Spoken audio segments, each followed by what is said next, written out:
มาสงค้ามาส่งพ่อแม่พี่น้องเขาคู่คนค้าพบกันทางค้าพ่อแม่พี่น้องเขาในรายการจิ้นแฉครับพ่อแม่พี่น้องเขาคู่คนครับเมื่อในวันที่11 เดือน2019ครับหัวข้อแนะนำพ่อแม่พี่น้องดีผู้ทำพี่น้องเขาคู่คนค้าในเป็นรายการจิ้นแฉครับเมื่อในวันที่11 เดือน2019ครับออกรายการกูวันข้าวยาม8 โมงกลางค่ำครับถามตอบปัญหากูลองแกลิไทยแจงแรงในค่ะเนาะหัวข้อเขาขาดถามมีอยู่10 ข้อกูวันค่ะในเขาขาดได้ถามหัวข้อที่1ก็ได้ถามว่าวันเมื่อพวกในตัวชัดอีสังตั้งตัวชัดอีสังคะอันถูกแมนกันนะครับเนาะแล้วก็ในข้อที่2เขาขาดได้ถามว่าเมื่อพวกเป็นวันทัดอีสังคะแล้วก็ข้อที่3ได้ถามว่าใส่เสื้อโคสีสังปอกลอยู่ดี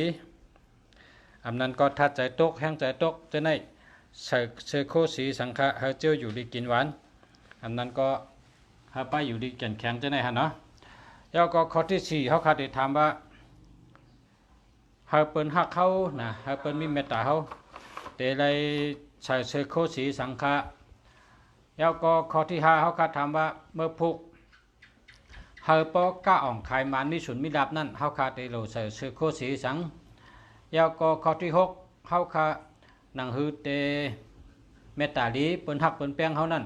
เฮาถูกลีออกเขินกว่าตั้งเลยและข้อที่7ก็ถามว่าเมื่อพวกในพอเฮาเคยกล้าหยัดขายมันมีสุนมีดับเฮาถูกลีออกเขินกว่าตั้งเลยจังได๋ครับในข้อที่8ก็ถามว่าเมื่อพวกถูกลีก่อจ้าปัทมะเฮ็ดรองสังฆะเฮาเป็นมังกราดีได้ปันพรดีปุณดัตตัวคะในข้อที่9เฮาขาดถามว่าอันถูกดีเฮ็ดมีสังฆะแล้วก็ข้อที่10ผู้หญิงเจอป้าต้องป้าสันเถเมมานเขา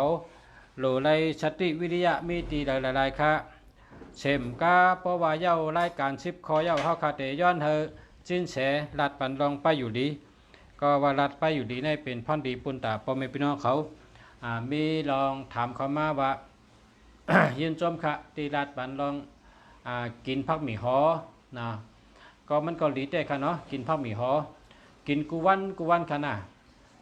เผยก็ยาเพราะว่ากินพิบเพราะกินข้าวในให้กินผักหมี่หอจ้อม1 กำค่ะเพราะก็เรียกก็กำเรียกเพราะก็ใหญ่ก็กำใหญ่ค่ะเนาะกำเผยกำมันนั่นค่ะกินกูวันค่ะผักหมี่หอเนี่ยกินอันดิบค่ะนะตัวอะไรกินอันดิบค่ะอย่าไปโคค่ะเพราะโคเนี่ยได้อันตะโคงหายกาวค่ะเพราะโคพักมีหอในเพราะเฮงเป็นยาเนี่ยเราเลยกินอันดิบค่ะนะเราเลยกินกูวันค่ะเพราะกินกูวันเนี่ยเป็นอียาดีค่ะนั่นมีหอค่ะนะกินกับเขาเพราะเขากินเขาในกินกับเขากูตานะเพราะเป็นสาวคำพังว่าไอชอบเมียนเยอะเนี่ยว่าเมียนก็เยอะค่ะเนาะถ้าเขาอยู่ดีกินวันแค่น่ะไอชอบหอมก็ป้อมอยู่ดีเนี่ยเป็นท่วงไอชอบเมียนก็เยอะเพราะอยู่ดีกินวันก็ป้อนะวนฉะนั้นนะก็เพราะฉะนั้นเพราะกินเขากูตาเขากินพักมีหอปัน1 กำเพราะก็เล็กก็กำเล็กก็ใหญ่ก็กำใหญ่นะกำเผยกำมันนะอันในพักมีหอค่ะเย้าก็เฮกินขิงกูวันขิงในหลูกินกูวันค่ะเนาะเพราะกินขิงกูวันในเป็นคนมีแห้งค่ะเป็นคนมีแห้งเลือดเท่ากันนั่นน่ะมันขิงในเป็นทัดอุ่นให้ทายเลือดเท่าอุ่นป้องอุ่นในกองเลือดเท่าในเจลเพราะเลือดเจลก็เป็นคนใกล้ตัดเสเป็นคนมีแห้งตัดเสกินข้าวก็หวานเหตุการณ์ก็ใกล้นอนก็รับดีค่ะเนาะเพราะฉะนั้นเรากินขิงกูวันค่ะขิงเนี่ยนะกินอิดเกมได้กินน้ำค่ะ1 วันได้กินให้หักมือก็แล้วนะกินน้ำขิงได้กินวันอิดกินกูวันค่ะกินขิงกูวันกินผักหมี่หอกูวันกินผักหมี่แดงค่ะหมี่แดงก็กินกูวันค่ะหมี่แดงบ่ได้รัดกล้ามซื้อก็ก้นใจกูปอกเมื่อปันเมื่อก่อนเนี่ยยาแห้งก็มีเขาเอาไม่น้อยนะแห้งแล้วเอาไม่น้อยในบรรวะก็เขากินเพราะมีแรงนะครับเนาะมีแรงได้เป็นยาแห้ง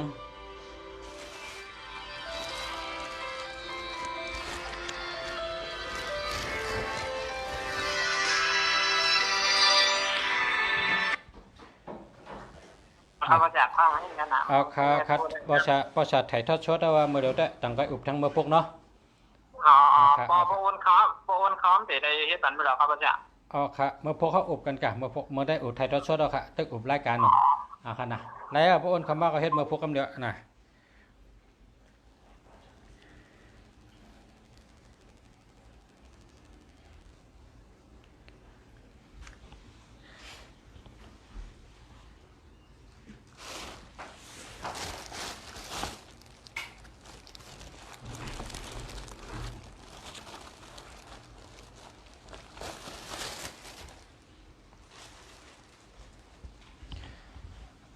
เฮาก็ตั้งกินเป็นอียานั่นเนาะมีอยู่3เมลเฮาคัดต้องหนานติมต้องก็มีตั้งเป็น10เมลแล้วก็ขึ้นถ่อมได้ตั้งหลังค่ะเนาะในรายการจินแสมื้อวันที่ที่เปิ้นมา 2-3 วันเนี่ย12 13ค่ะเนาะมื้อในวันที่18ก็เปิ้นมาบอก4วันนี่กะขึ้นถ่อมได้ขึ้นตั้งหลังค่ะอันข่าวขึ้นมาลัดนี่ก็มันมีในรายการจินแสค่ะอันว่าพอกินผักหมี่หออยู่ดีกินหวานพอกินขิงกุวันอยู่ดีกินหวานเย้าก็กินพับหมี่แหลงก็เป็นยาดีเย้าก็กินหมักผ้านะกินหมักผ้าก็กินกุวันนะจะได้ก็เป็นยาดีค่ะเนาะเพราะวางหาง่ายเมืองใต้เขาก็มีหมักผ้าในมีกูเฮิรนครับเฮิรนเผาเฮิรนมันตื่นมีตัวหมักผ้าไว้เหรอขนาดเรากินกุวัน1 วันได้กิน4 ลูกนั่นหมักผ้าได้นะพอกินข้าวยาวในกิน1 วัน1 ปอก1 ปอกพอกินข้าวยาวก็บีบเอาน้ำนั่นใส่ในก๊อกให้เอาน้ำอุ่นใส่อินนะเอาน้ำอุ่นใส่อินแล้วก็กินน้ำหมักผ้าอุ่นวันนั้นนะ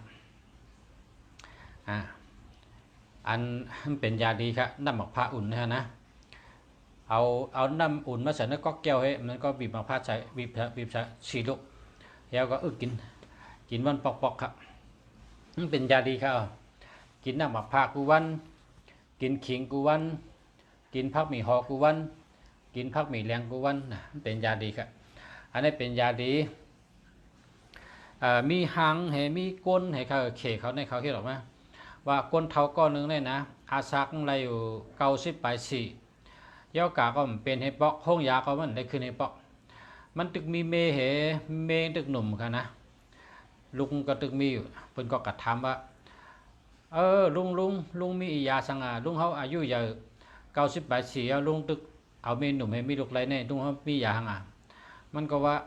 อยู่จอมเถินจอมเคยกินพักเยนั่งเขียวอันออกจอมเถินจอมเคยก็ตีวันลุงอยู่ในเขาก้าก็มีก็เฮ็ดชนพักให้ผูกกินทางกล้วยให้เก็บกินในเถินในป่าให้ก็อยู่มาจังไหนก็อันลุงกินแต่เฉยเนี่ยลุงกินขิงเนี่ยกินกูว่าวันนั้นเพิ่นถามว่ากินมาตั้งแต่เมื่อไหร่นะมันลาดว่ากินตั้งแต่อายุ16นะอายุ16ขึ้นมาในปอเบงสั่งไว้ว่าให้กินขิงกูวันเนี่ยมันก็กินมากกูวันค่ะกินมาต่อถึงอาซัก90 ปลาย 4นะ90 ปลาย 4ออกข่าวกูปีกะลุงเนี่ยเมื่อเดี๋ยวใน98แล้วค่ะป่นมาหลายปีค่ะถ้าได้เป็น98แล้วค่ะอายุไปตายค่ะตึกอยู่ในออกมาข่าวค่ะเนาะเพราะพี่น้องเมืองเพราะเมืองเขาได้เปิดเรียนวิแชทเนาะที่เมืองไทยเนี่ยเขาเรียนแพทย์ปุ๊กเปิ้นใกล้แช่หางให้ลงมาในแพทย์ปุ๊กให้อุบในกันว่าเนี่ยลุงในมันกินอันนี้เท่าไอ้บอกมันไม่ย่อกาสังนะครับเนาะอันนี้ก็พวกพี่น้องเขาเลยเอากินด้วยค่ะกินขิงกูวันกินผักหมี่หอกูวันกินหมักผ้ากูวันกินหมี่แรงก็กินกูวันเป็นยาดีเจ้าเนี่ยได้ชื่อครับลูกมันเป็นมีเนื้อ2 ไพ่เขากันหมี่หอก็มีหมี่แรงก็มีหมักผ้าก็มีกูวันกินได้กูวันมันเลยเชิงเงินครับลูกกินกูวันนั่นแหละนะตัวกินกูวันมันเป็นยาดีครับพวกพี่น้องเขาแล้วก็เมื่อพกก็เป็นวันที่19ครับเมื่อพกในจินเสได้เมื่อดัง3 แหลมทองคำเมื่อดังตาขี้เล็กเมษายค่ะเนาะเพราะว่าพอมีพี่น้องเขาอยู่ดังเจียงตุงตาขี้เล็กเมษายเมืองโกเมืองพงห้องลึกมาดัง3 แหลมทองคำเมษายเกียงไฮ้บ่ใครฮบตัวจินเสมาฮบตีเมษายค่ะนะแต่เมื่อดังเมษายตาขี้เล็กเมื่อจัดหงจุ้ยตั้งนั้นค่ะเพราะว่าเมื่อพกได้วันที่19ได้เช้า2จะไหนรายการเนี่ยแต่มีคู่เมืองดีก็เดียวค่ะมันมาคำว่าน่ะมีก็เดียวกันพอข่าวตัวตั้งไงออกมามีก็เดียวแต่ว่าตัวจินแฉได้แต่เมื่อจัดหงจุ้ยตั้งเมือง3 แหลมทองคำเมื่อตั้งเมษายกันเนาะในก็ป่องข่าวไว้พอมีพี่น้องเขาทางว่าอยู่ตั้งนั้นในก็ใครพบจินแฉก็เลยค่ะแล้วก็เมื่อเดี๋ยวก็ก้นน้ำค่ะเชิญจินแฉเขามาพบพอมีพี่น้องเขาแล้วค่ะ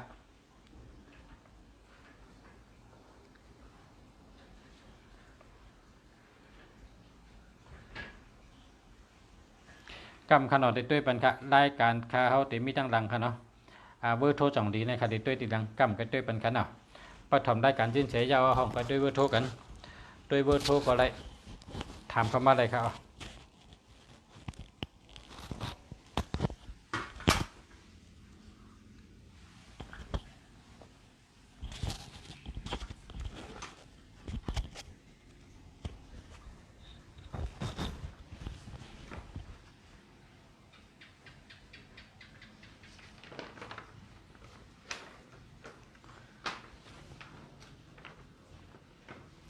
มาส่งคุ้มเมืองดีครับมาชมค่ะมาส่งพ่อแม่พี่น้องเกาหลีผู้ถ่อมยินและมุงด้วยหันรายการเงาตรงรายการสิ้นเสียแต่เหลียวในค่ะเนาะกูก็ย้อนมาส่งค่ะแล้วก็แต่ย้อนตรงตักพ่อแม่พี่น้องเขาอันใดหันรายจือขึ้นมาใน Facebook ในค่ะเนาะศิลวิทย์มาส่งค่ะเนาะแล้วก็หันฟ้าเกซี่มาส่งค่ะเนาะคนนาสมพรมาส่งค่ะเนาะนางเพื่อข้ามมาสุงคะแขกนาเล็กมาสุงคะยอดไม่มาสุงคะเอกมาสุงคะนะถ้ารักดีจะมีรักเดียวมาสุงคะนะมวยใจมาสุงคะก่อเมืองสวัสดีมาสุงคะไอหมอกเสียงตั้งยันมาสุงคะยิงไต้มาสุงคะรูไซเราอย่างนี้มาสุงคะเนาะนางอยู่มาสุงคะ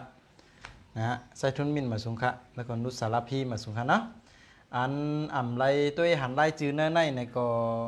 อย่าเป็นน้อยใจค่ะสินเสียวยันมาสูงกูโก้ค่ะเนาะมาใจปามมาสูงค่ะเนาะมีจะไหนค่ะเนาะยันตรงตักพ่อแม่พี่น้องเขาก็ได้ค่ะอันตีด้วยหันไล่จือค่ะเนาะค่ะมาชมค่ะมาชมพ่อแม่พี่น้องผู้ทำพี่น้องเขากูก็กูก้นค่ะหัวข้อแนะนำพ่อแม่พี่น้องดีผู้ทำพี่น้องเขากูก็กูก้นค่ะในเป็นรายการจินเสกเมื่อในวันที่11 เดือน2019ครับออกรายการกูวันข้าวยำ8 โมงกลางค่ำครับถามตอบปัญหากูลองเกลิทแจงแรงนะครับ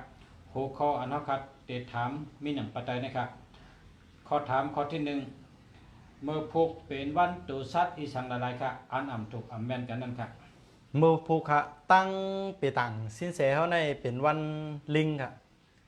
ลิงในเป็นทัดค่ำเนาะแล้วก็อ่ำยันกันตั้งเสือนเป็นทัดไม้นะก่อนนั้นในปีเลินวันยามของพระกะอันมีตัวสัตว์ลิงก็ดีตัวสัตว์เสือก็ดีในวันเมื่อพุกนั้นโหลไหลมีสติว่าเขาสินเสเดินมาจากไหนเขาออกค่ะมาส่งค่ะออกคำในข้อที่2ค่ะเมื่อพุกเป็นวันทัดอีสังค่ะเมื่อพุกเป็นวันทัดคำใหญ่ค่ะเนาะตั้งเหนือก็เป็นทัดคำใหญ่ตั้งใต้ก็เป็นลิงเนี่ยเมื่อพุกก็นะก็จะเป็นวันหางไหนจะเป็นวันอันก้นเหตุการณ์สังก็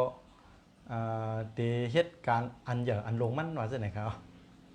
ครับความทำข้อที่3ครับเมื่อพุกถูกดีใส่ซื้อโคสีสังฆะปอก้นเจออันทัดใจตกแห้งใจตกทัดใจตกแห้งใจตกอันนั้นก็ก้นเจออันพออยู่ดีเขาว่าป้ายอยู่ดียุบย่อมจนครับใส่เสื้อโค้นเป็นสีขาวค่ะเนาะสีเงินเฮอสีข้ามเฮอจะไหนก็ดีเหมือนกันค่ะครับข้อถามข้อที่4ครับเมื่อพุกถูกดีใส่เสื้อโคสีสังฆะก็เคยผีสังสัดก้นหักเข้าหน่อยครับเมื่อพุกใส่เสื้อโค้ทสีลำครับแล้วก็สีสอมสีผ้าอันไทยห้องสีน้ำเงินนั่นกันเนาะก็จะเป็นรองดีค่ะครับข้อถามข้อที่5ครับเมื่อพุกถูกดีใส่เสื้อโคสีสังฆะก็เขากล้าเมียดขายมันมีสุนมีดาบนะครับเมื่อพุกค่ะใส่เสื้อโค้ทเป็นสีเหลืองค่ะสีของแล้วก็สีม่วงอันเป็นห้องสีกำหมอกหมักเคิร์นั่นค่ะเนาะครับข้อถามข้อที่6ครับเมื่อพุกถูกดีออกออกเคินกว่าตั้งใดค่ะก็คือผีสังสัดก้นหักเข้าหน่อยครับเจงห้องวันตกค่ะเนาะเจงของวันตกครับข้อถามข้อที่7ครับเมื่อพุกถูกดีออกเคินกว่าตั้งใดค่ะก็คือกล้าเมียดขายมันมีสุนมีดาบนะครับตาวันออกซื่อๆกันเอาวันพุกนั่นค่ะเนาะก่อตั้งออกครับข้อถามข้อที่8ครับถามว่าเมื่อพุกถูกดีก่อจะปัทมะเตเฮ็ดลองสังฆาให้เป็นมังกรดีและปันพรดีบุญตาตัวค่ะนะครับเมื่อพุกนะฮะตั้งไปต่างสินเสห้องว่าวันซิวในตีป๋องหมายป๋องว่าสังในป่องว่าเก็บเกี่ยวลีในครับว่าเนาะ เก็บเกี่ยวหลีในหลีจื้อเนี่ยว่าเตเปิดหน้าการมาว่าเตเหตุการณ์กล้าขายว่าเตออกตาออกตั้งหาเงินคำนะซื้อเฮิรนมาอันนั้นก็กะมันกันนะกับมันกันมิงกะลาสองก็หลีจำในเป็นอันการมังกลาทั้งสิ่งเฮ็ดเดียวก็ไหลฮับพอนดีว่าจะเป็นการลงคอไม้กันมักมันกันลงคอมันแก่นกันจำในกับการโดยนาการธุรกิจนะจำในก็เป็นเมียวอันตีอ่ำดีจุดอ่ำดีรุดหรือเสียนั่นก้ามพุกในเป็นวันอันถูกลีกะย้อนลูกย้อนเตาใครมีลูกเตาอันว่าไงถ่อมก้ามนะก็ย้อนลูกย้อนเตาเห็มกาเป็นวันดีตีเตเขาฮับตำแหน่งเขาฮับจันทันอย่าทู่เห็มกาเป็นวันดีตีเตว่างเต็งเปลี่ยนผ้าปูที่นอนผ้าห่มมันหูเหมอแล้วก็เป็นวันที่ถูกดีเปิดช่างเปิดร้านเหมอจานปิดช่างปิดร้านไว้หึงแล้วก็แต่มาเปิดขึ้นหาตัววันนั่นก็ในวันพุกเป็นวันอันถูกเมียนแล้วก็เต็มแม่หอมแม่เฮิรนนะฮะก็เป็นรองดีในวันพุกนั่นเสมก้ามเป็นวันดีตีเตปกเสาจอมปักเสาเอกนะพังเสาเอกเป็นวันดีตีเตเส้นสัญญากันเป็นวันดีตีเตขุดดินฟังศพฟังหกฟังแห่เผาก้นตายเผาผีตายลีเลอเสนั่นก็เป็นวันอันติถูกลีเก็บเงินเอากะเก็บไว้ในป่านเงินเยเงินเอาตอดไว้ออมสินเงินนั่นบอกว่าเอาตอดออมสินเนี่ยเอาผักธนาคารเนี่ยปีในตั้งปี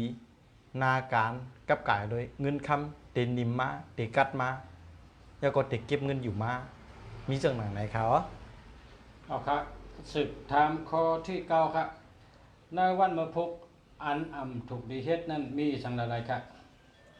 ในวันมะพุกอันอ่ำถูกดีเฮ็ดนั่นนะฮะการมีคดีความการฟ้องร้องการเปิดอมุตราจำในอ่ำดีเฮ็ดค่ะเนาะขึ้นลุ่มขึ้นศาลเนาะแล้วก็ขอทุนสองค่ะอ่ำดีเฮ็ดสองไฟอ่ำดีเฮ็ดเตาไฟอ่ำดีซื้อเตาแก๊สมาเขามาแล้วก็อ่ำดี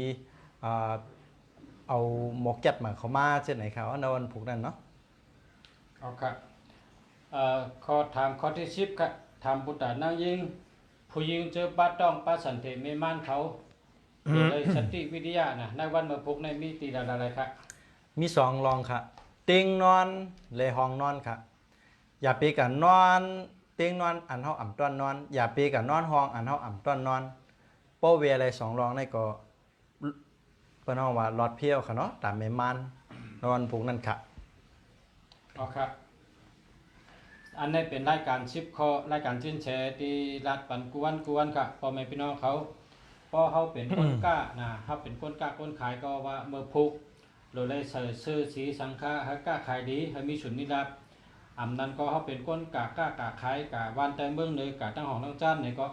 เมื่อพุกเขาดูได้กว่าตั้งเลยให้มีฉุนนิรับเขาเด็กกว่าตั้งเลยให้เปิ้นหักเปิ้นแป้งเขาอันนั้นก็เขาเด็กกะขายให้ขายแมทขายดีเขาเด็กหนึ่งโคสีให้กว่ากอดหน้าตั้งเลยดีจะได้เป็นออกมาในรายการจิ้นแฉกวนครับนอกเสียว่าเมื่อพุกถูกเฮ็ดสังอันดีอันโดดลิบเองฉันเป็นสังจะไหนก็เลยสติปัญชติปันปอไม่พี่น้องเขากวนค่ะเนาะในรายการจิ้นแฉ10ข้อสืบเช่นนี้ก็เขาคัดย้อนทำจิ้นแฉให้รัดปันลองไปอยู่ดีตีปอไม่พี่น้องเขาค่ะอ๋อครับนะฮะก็เมื่อในสิ้นเสติเอาน้ำหูอันดีๆนะฮะกับกายโดยป้ายอยู่ดีมาตอนปอมเมพี่น้องเขาแทงกันเนาะก็เปิดออกกาหลายตอนก็มีปอมเมพี่น้องเขาประวัติศาสนาและทำเขามาตั้งนำกันเนาะเมื่อในสิ้นเสติมาลัดลองการที่ยืดสังฆะติดจันเอาข้าวยาวข้าวยาวพอกวนก็อาศักยาวก็กะกวนเนี่ยมันจะกะกวนเนี่ยครับลูกมันมีอย่างค่ะกวนหนึ่งก้อนเนี่ยมี32เมี่ยวก่อนนะ32ลักษณะใน32ลักษณะในอันจำเป็นเดิมเปิ้ลในสมองอ๋อสองมากก็หมักตาว่ะออหลีมีหมักตาให้ค่ะสาเหตุการณ์นั้นมีหมักตามีเป็นก้นเงือเงาสาเหตุอย่างอัลไซเมอร์ยาก็คอเทน3ก็หูค่ะหูหนกให้จืดค่ะปอดหูเจอเต๋อ ใส่หนังลูกกล้ามเนื้อมีอยู่10คอเนี่ยอันที่เจ็ดเดมบลาดวันนี้เนี่ยเขาติดจันเอาอาซักต้อมในคือมันยาวเลยจื้อหือนะก็เปิดว่านะโกนเขาเนี่ยพอเท่ามาอายุอาซักอย่างมาเกิดถึงมายาวเนี่ยกูเมียวอันเขาลาดมาเนี่ยเนื้อสมองหมักตาหูปอดใส่กูเมียวอันเขาลาดกับ10 คอเหมือนกันนะมันก็ก่อยเฉาะลงเฉาะลงเฉาะลงอาซักมันปัดลงปัดลงปัดลงกำในเขาสัมเทจือเลยคืออาซักมันยาวเลยจอมหนังอันสังขารสังขารของเขาอันมันติอยู่เพิ่มปออันอาซักอันเขาว่ามาจอมในอาซักสมองอาซักตาอาซักหูอาซักปอดอาซักหัวใจอาซักเตออาซักไส้อาซักผิวหนังอาซักลูกอาซักกล้ามเนื้อเขาจอมในเฮ็ดจือเลยคือมันปอมดอ่อนตั้งเที่ยวติดเสียงลมหายใจนั่นนะมันรูมกวายมันปังอ่อนตั้งที่เขาติดตายนั่นนะกว่าผังเพราะว่ามันรูมันกวายมันปังอ่อนตั้งที่เขาติดตายในเขาติอยู่หยาบอ่ะเขาติอยู่เหมือนหนังก้นตกงานลายตั้งเป็นอ่ะจานปานเขากล่อมเตรียมทนอ่ะนะจื้อไหนเขาอยู่อาซักไปเชียงยังไปตายเป็นอัลไซเมอร์ขี้ลืมเฮ็ดจื้อค่ะล่ะเขาอยู่อาซักยาวไปตายตาหมอดตาพังเฮ็ดจื้อค่ะล่ะเขาอยู่อาซักยาวไปตายหูโหนกเฮ็ดจื้อค่ะล่ะเขาอยู่อาซักยาวปอดไม้ปอดเลี้ยวปอดลูกเฮ็ดจื้อค่ะล่ะเขาอยู่อาซักยาวหัวใจใจมีปัญหาเฮ็ดจื้อค่ะล่ะเป็นโรคหัวใจเขาอยู่อาซักยาวเต๋อวายเต๋อมีปัญหาเฮ็ดจื้อค่ะล่ะเขาอยู่อาซักยาวเป็นมะเร็งลำไส้เป็นไส้หูไส้หมดีไส้ป่องเฮ็ดจื้อค่ะล่ะเขาอยู่อาซักยาวเป็นสะเก็ดเงินเป็นโรคผิวหนังเฮ็ดจื้อค่ะล่ะเขาอยู่อาซักยาวกระดูกพรุนลูกโพลูกพังลูกปังลูกก้อยเฮ็ดจื้อค่ะล่ะเขาอยู่อาซักยาวกล้ามเนื้อเขาตายล้านนี้อ่ำจังลูกตายผักเฮ็ดจื้อค่ะล่ะจอมเนี่ยมันในสินเสร็จมาละเขาจื้อเลยติจันเอาข้าวยาวมันได้หนังเฮอเลยเข้าไปตายแต่นั้นเขาก็อ่ำเฮอเซ็งอายุการเหตุการณ์ของมันน่ะเขาได้เฮ็ดจื้อเนี่ยจ่องยามเลยยินก็คือว่านะอวัยวะกูเมียว32เมียวของเขาเนี่ยมันตีลูกกวายปังซุ่มกับจ้องซุ่มกว่าจอมข้าวยำขิงข้าวยำของมันกวยเนี่ยกวยกามันก็มีล็อกไลน์แต่ที่เตจันเอาไว้ว่าตั้งสิ่งอันเท่าลาดมา10เมียวนั่นอันสำคัญนั่นจันเอาคือข้าวยาวคือมันพออยู่จอมเฮาอะไรกะต่อถึงเฮาโปรโมทลมหายใจอะไรดีๆนั่นเนี่ยเขาเดี๋ยวมาลาดเนาะเอาละขอทวนหนึ่งสม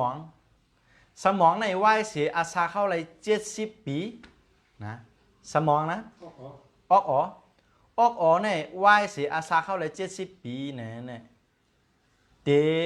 หันว่ามันมีอันแปลกเปิงกว่าอันแปลกเปิงจื้อหือไหน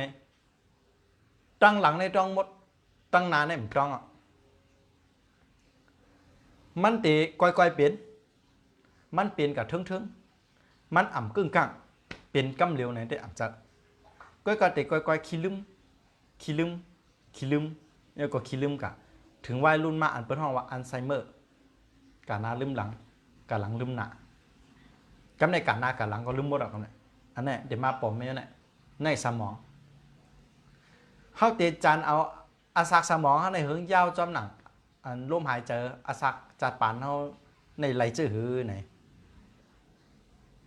Neurobic exercise เนี่ยว่าเนาะอำนั้นก็การเฮ็ดการเฮ็ดสังกัดตีมันโดอะไรเจอมือ2 ขวัญ เพราะว่าสิเสยกเปิงแตงมาตัวรู้เนี่ยก็เหมือนหนังว่าการเฮ็ดสวนน่ะการเฮ็ดสวนหรือจะมือสองขวานเหยียบโครู้เหยียบโคหรือจะมือสองขวานเฮ็ดเขาเฮ็ดพักรู้เฮ็ดเขาเฮ็ดพักก็หรือจะมือสองขวานมีเพิ่งเหยียบมือขวานเดียวเฮ็ดไหนอ่ะเนาะเฮ็ดเขาเฮ็ดพักเฮ็ดสองขวานจอมไหนเนี่ยมันติเฮ็ดเธอออกออของเฮาเนี่ยนะเฮ็ดเธอผักไส้ก็เฮ็ดการผักกวาก็เฮ็ดการเนี่ยมันติเฮ็ดการหนูนะเพราะผักกาเนี่ยมันติทิ้งมือผักไส้ทิ้งมือผักกวาเพราะว่ามือสองขวานเฮ็ดการในผักไส้ผักกวามันเฮ็ดการอ่ะมันต้งหนึ่งอ่ะเพราะมันต้งหนึ่งอ่ะเนี่ยก็ออกออมันแหล่ว่าออมันแหล่เนี่ยก็ออกออมันนั่นติซุ่มกับจอมข้าวยำน่ะอาซาเขาเปลี่ยนมาจังนั้นกำนั้นในหลวงเหตุการณ์อันติเจอมือสองขวานอันนี้ขอทนหนึ่งก่อนนะขอทนสองเฮาโหลกินปลาอยู่ในเมียน้ำหยักอันเป็นห้องว่าปลาทะเลปลาเนื้อน้ำปังไหลกินทางแท่งกินโถอันเปิกมันแข็งโหลเลยโปะนี่ก็กินนั่นน่ะโถอันเหมือนออกก้นนั่นน่ะโถงน่ะนะท้วงก็ได้อันเปิกมันแข็งเลอเสียนั่นกาเฮอกินอันเป็นโถกูเมียวจอมในเป็นนำปันหนึ่งในอาหารละอันตัดติจอยลองออกเฮอกินเสียเฮอกินเป็นอักยังนะ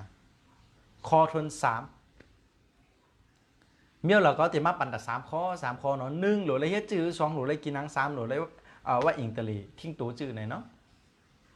เอาละขอโดน3ในเฮาหรืออะไรพึกหังค่ะพึกสติอีกหนึ่งพึกสมาธิอีกหนึ่งพึกจื้อค่ะปอตินอนในด้วยลมหายใจเข้าด้วยลมหายใจออกด้วยมันเข้าด้วยมันออกเข้าก็ฮู้ออกก็ฮู้ต่อถึงเขาปนรับกับพวกน่ะพอเฮ็ดอะไรเจอไหนจันเอาข้าวยาวว่าไหนลองไปวนอันติเฮ็ดเขาเจ็บหูตั้งเสียงเนี่ยความเครียดอันประมาณนั้นก็ติเฮ็ดเธอมันเมามางกว่าเฮ้แล้วก็ติเฮ็ดเธอไปวนของเขานั้นมันจึนจังแล้วก็หมดสติเนาะอันนี้ลองสมองกำไรมาเผียวลองตาโกนเขาในไหว้เสียอาซาโกนเขาเลย40 ปีของเผ่าของมันครับไหว้เสียอาซาโกนใน40 ปีกว่านะเหลือเสียนั่นกูปีเนี่ยตาของเขาเนี่ยนะตาของเขาเนี่ยเป็นห้องว่ามันตาโจตาของเขาเนี่ยนะลิ้นตาของเขาเนี่ยมันตีก้อยๆเฉาะลงนะมันเด็ดเฉาะลงเพ่งเป้งไงมันเด็ดเฉาะลงการเฉาะลงของมันนั่นน่ะมันเตะทางเนี่ยตาเต็มมูลงอันเป็นห้องว่าตาพังจอมเนี่ยก็ขึ้นอยู่จอมหนังเฮาเจอตานำเจอตากี่เนาะก็เนี่ยเขาติดจันเอาเข้าย่ำตาเขาเนี่ยต่อถึงเขาปอดเทาตาปอดดีๆม่วงพังอะไรจื้อบอดอะไรจื้อเนี่ยเขามาถอมด้วยกันเนาะคอทนหนึ่ง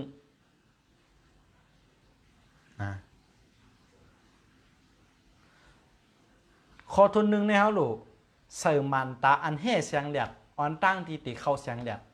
กูกำคอทนหนึ่งนะคอทนสองก้นตีด้วยพงน้ำเล่นคอมพิวเตอร์น้ำด้วยทีวีน้ำหรือไรย่างเปียดสายตา45 มินิในย่าง1 กำหนึ่งในย่างหมอก5 ต่อถึง 10 มินิเฮ็ดจะไหนไรจองก็เตเป็นพ่อนดีต่อสายตาคอทน3เฮอย่างเปียดอันเป็นพงเฮย่างเปียดอันเป็นแท็บเล็ตอ่อนตั้งเตียวเตนอนรับแต่เป็นรองลีตายึดจันเอาอาซากสายตาเฮมันอยู่ยาวเลยก็ในเขามาด้วยหูเฮ็ดจือเลยเฮมันหนกว่ายเสียอาซาก้นเขา60 กว่าพุ่นอ่ะลองไรยินของก้นเขาเนี่ยเกี่ลงกูปี1 ใน 3ก้นตั้งนำแต่มีปัญหาลองไรยินเมื่อว่ายเสียอาซา60 กว่าพุ่นเพราะมัน เจ้าเหมือนเป็นเฮ็ดตลกออกมานั่นนะมันเป็นเฮ็ดลองรีโคออกมานั่น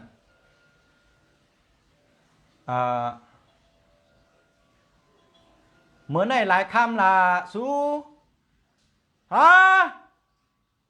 อัลโหลเอากันมาปดเท่านี่ตึงเดี๋ยวเปียดกันหนูฮะหมายลูกอาลาน่าถามว่าเหมือนในหลายคำเปียดก็เปียดเลยเปียดก็เปียดเลยใจเชื่อนี่เป็นไงฮะพวกอาสา60 กรัมพวกเนี่ยหูเด็กใครประมาณเนี่ยนะก็นั้นถ้าติดจันเอาหัวเข้ายาวอะไรจื่อเฮิงอะไรยินดีเนี่ยนะขอทนหนึ่งก่อนอย่าไปเหตุการณ์เนื้อตีเสียงหลังหนาปนตีนะอย่าไปเหตุการณ์เวอะไรเวตีเหตุการณ์อันมีเสียงหลังหนาปนตีหลังจีต่อหูนะสังว่าเขาจำเป็นต้องอยู่ในเกณฑ์การอันที่มันมีเสียงหลังในก็รู้มีอันใส่หูแห่หูไว้ในคอทนหนึ่งคอทนสองอย่าไปสั่งขี้มุกในแห้งน่ะพัดเนี่ยอย่าไปสั่งแห้งขนาดนั้นนี่เจ้าเลยเช่นนั้นก็อย่าไปจำอันอันว่าในป้อเตียจำเนี่ยไม่ไหนเด้ปั่นมันลมออกหูเบียร์ได้นั่นบนห้องว่าจำอัดชิเนี่ยก็ปล่อยให้ออกไปเบียร์อย่าไปกันไม่เนี่ยอย่าไปจำอันเจ้านั้นเพราะเขาจำอันเจ้านั้นเนี่ยตีให้เราล้มทางออกหูอันเป็นเกลียวตีหูเนี่ยมันตีมีปริศนาอะไรเพราะมันมีปริศนาในหูอึงหูหนกนะคอทน2คอทน3เฮยยั่งเปียอันสูจะเอาไม่แตงหูสูจะนะเฮยยั่งเปียก็ขี้หูนั่นมันเป็นขี้พึ่งอันตีมาจอยเฮ็ดเธอหูสูเจ้านั้นมันจุ่มจอมหนังสัพพว่ามันไว้เพราะสูเจ้าแค่หูสูแตงหูสูเจ้าติ๊กๆนั่นเตะเฮ็ดเธอหูสูเจ้าเจ็บเพราะหูสูเจ้าเจ็บนำขึ้นเอามันเตะเธอนานหายเพราะมันนานหายเอาไหนเพราะสูเจ้าแตงลึกเขากะยังมันคมมันติดคมเพราะมันคมสูเจ้าติดขึ้นขั้นแตงเขายังเพราะแตงเขายังแตงเขาเนี่ย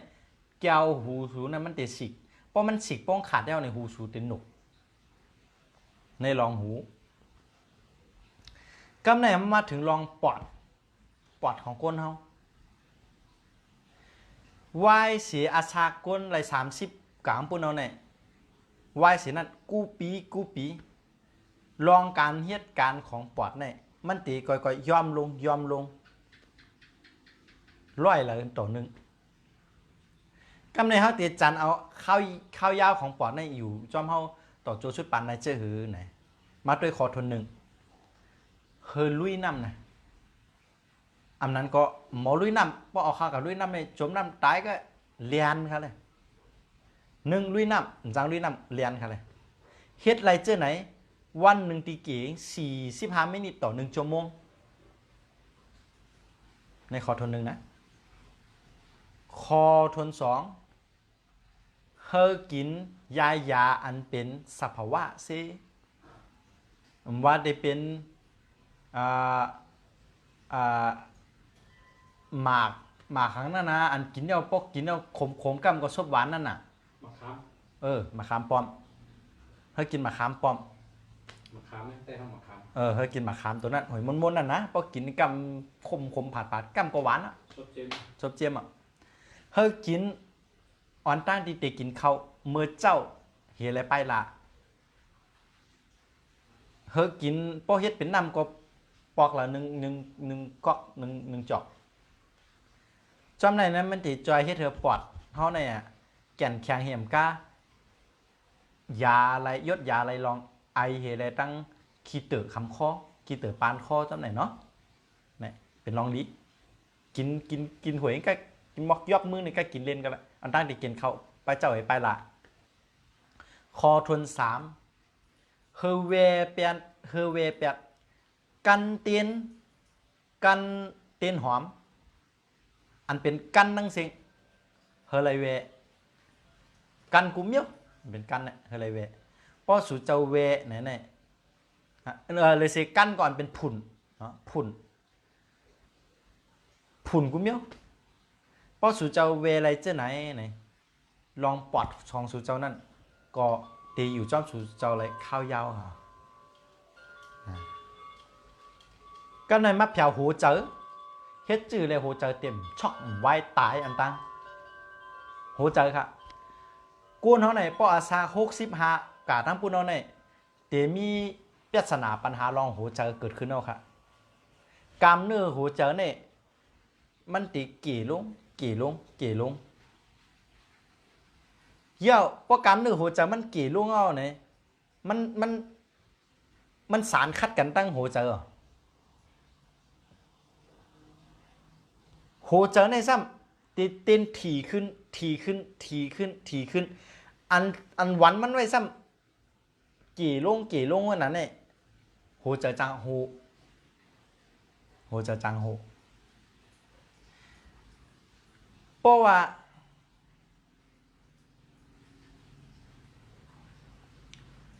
โหเจอของกูเนาะเนี่ย10 ปีละ1ปอกมันติถี่ขึ้นในแลก้นเขาปอเท่ามาในตุยตูเลือดสูงโหเจอเหมือนดีเจอสั่นเจอไว้ง่ายโหเจอโห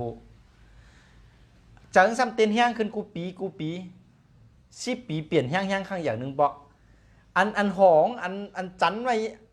อันเป็นเยอะมันซ้ำมังกับกูปีมันฉีกกับจอมกูปีก้อนนั้นเนี่ยเข้าซ้ำติดจันเอาข้าวยาวเลยจื้อโหเจอเนี่ยมันอยู่จอมเฮาเลยข้าวยาวเข้ามาด้วยไหนครับขอโทษเฮาหลู่ไรเวตั้งกินอันติหวานนั่งสิหวานนั่นบอกว่าเจียมนั่นน่ะหวานนั่งสิหวานยก็อันมันนั่งสิยก็อันเจียมกือนั่งสิอันเจียมนั่งสิ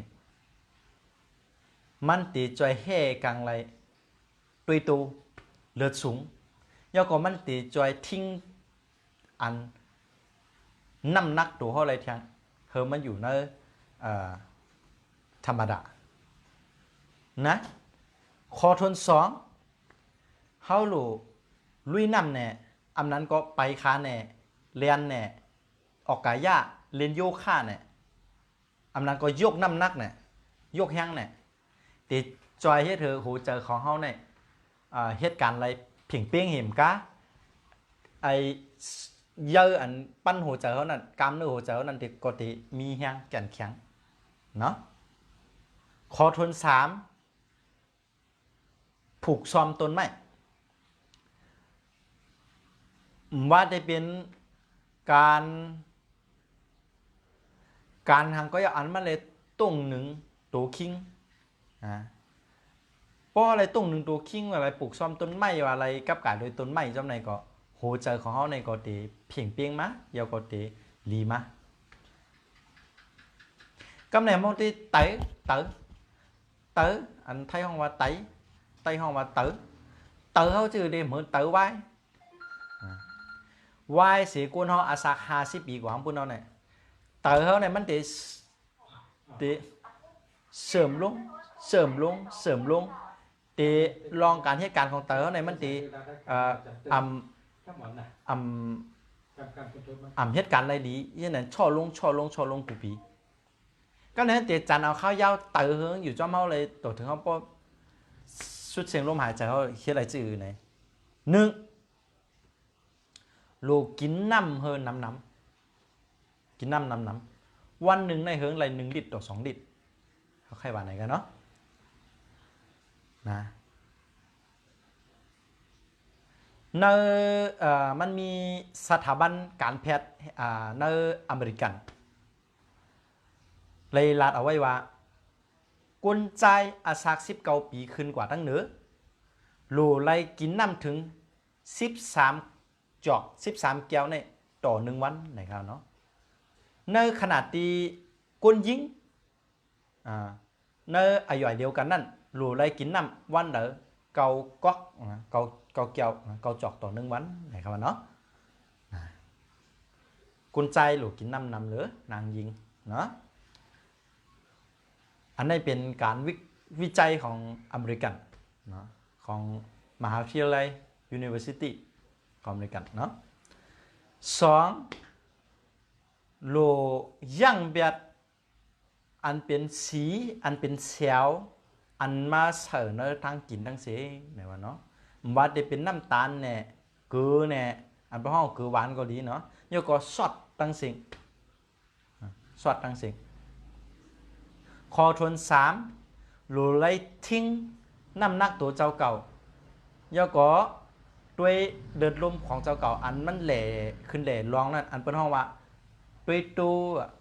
ความดันหน่อยจำนั้นมันเพ่งเป้งดีเนี่ยเนาะพอเฮ็ดไรเจอใน3ข้อในก็ตื้อสู่เจ้านั่นก็จะอยู่จอมสู่เจ้าต่อปอเสียงอาศัก7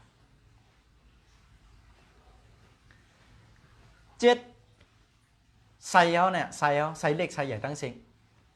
วายเสียอาศัก60 ปีเนี่ยแต่มีเมียนออกมาเป็นปุ่มเล็กๆๆๆๆๆๆๆๆนะมันแต่เฮ็ดนาทีจุบกินอาหารลาตั้งกินตั้งเสียงอันเล็กอันใหญ่อันเข้ากันนะใส่เขานั่นการจุบกินตั้งเสียงนั่นแต่จุบกินได้กี่ลงวายเสียอาศัก60นะใส่เขานั่นเขาเนี่ยมันจะจันเอาข้าวยาวอะไรจื้อหือเนาะ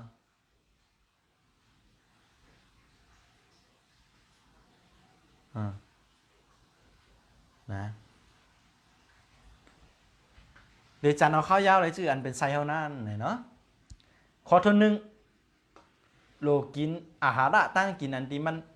ย่อยอะไรง่ายๆมีสั่งพองขานย่อยอะไรง่าย1ปลา2โถ3เห็บยัง ยังปลาจอมอันหมักไม่ผักเขียวตั้งสิ่งโลไรเวสางไหนโลไรเวอันโคตั้งสิ่งอันปิงตั้งสิ่งแล้วก็อันยางตั้งสิ่งทอดปิ้งย่างป้อเวอะไร3อันไหนก็จะดีต่อลองล้ำใส่อะไรดีคอทน2เธอกินโยเกิร์ตวันละ1 ก๊อกในโยเกิร์ตนั้นมันจะมีเป็นห้องว่าโปรไบโอติกเนี่ยมันจะเป็นแบคทีเรียอันลองเป็นอันลีแต่ที่จอยให้เธอลำไส้เขาในมันเหตุการณ์ได้ดีเนาะคอทน3เขาหลูฝึกเรียนกายะอันเป็นห้องว่าออกแห้งตูคิงอันเป็นห้องโยคะมันจะจอยเธอการย่อยอาหารตั้งกินเขากูเจ้าคำเหนือวันไรดีโยออกขิงแล้วค่ะล่ะลูกเจ้ามาออกกายะได้เป็นรองดีเอา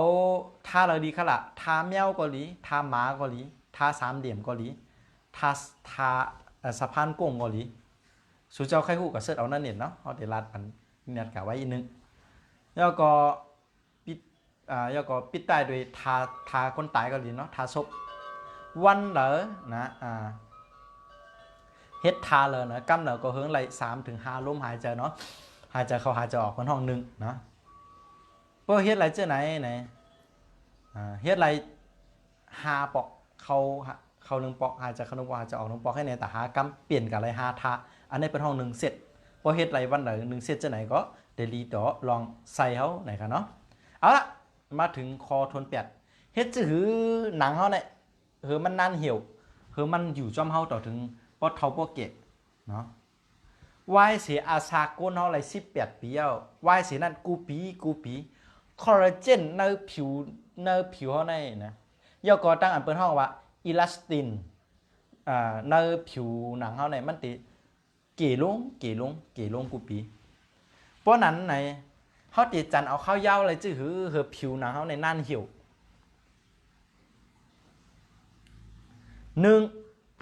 ตาครีมกันแดดครับตาครีมกันแดดอันมีส่วนผสมอันเป็นห้องว่าไทเทเนียมนะลองถามตัวกันอะไรประกอบซื้อจอมีส่วนผสมของไทเทเนียมอันนั้นก็อันเป็นห้องว่าสังกะสีนะเป็นประจำในข้อทน1ข้อทน2กินโถเปลือกแข็งโถหังก็อะไรอันเปลือกแข็งแล้วก็หมักไหมอันเป็น อันส้มดังเสียงกินเอาแหละเฮ้ยนั่นน่ะอันส้มดังเสียงเมื่อหนังเบอร์รี่จำไหนครับเนาะส้มปิดนั่นเนาะก็กินเสะๆ3เฮอใกล้เปิ้นเฮาว่ามักนะเจอหังครับมักไหนเจอโยเกิร์ตปองตังเขาอดไหนเนาะเอานอกๆรอกันนี่เอาตาหนาเปียดไปอันนั้นก็เจอวานหางจระเข้ใต้ห้องมาเหรอ วันดินเงอะ เอาวานที่เนื้อนั้นมาขูดเอาตั้งเนื้อเห็นเนาะแล้วก็นอกเอาเห็นแล้วๆให้มะนาก็ได้เตจอยเฮ็ดเธอนาเขาในกัดเย็นลงแล้วก็เตจอยเกอะไรนาไม่เหลือทั้งเสียงเนาะเอาละกำไรเขามาด้วยลองลูบก้นเท้าในเขาหันมานำเอากระดูกพรุนลูกโพลูกพังเฮ็ดจือหลุมโพมพังกูนเฮาเนี่ยนะว่าเสียอาสัก35กว่าทั้งปุ่นกูปีลองอันหนาของลูกกูนเฮาเนี่ยมันติดช่อลงร้อยแล้วต่อหนึ่งถือว่าลงไวอ่ะมันติดช่อลงไวแน่นๆเมื่อเข้าสู่อายุประจำเรือนหมดในกลยิงอำนั้นก็การเข้าสู่ไว้ท้องของกลใจเพราะว่ากลยิงนาเรือนหมดกระดูกของนั่นติดไกวไว้เพราะว่ากลใจเข้าสู่ไว้ท้องมีรองกรรมกุงมีเจอตั้งนั้นเอาไหน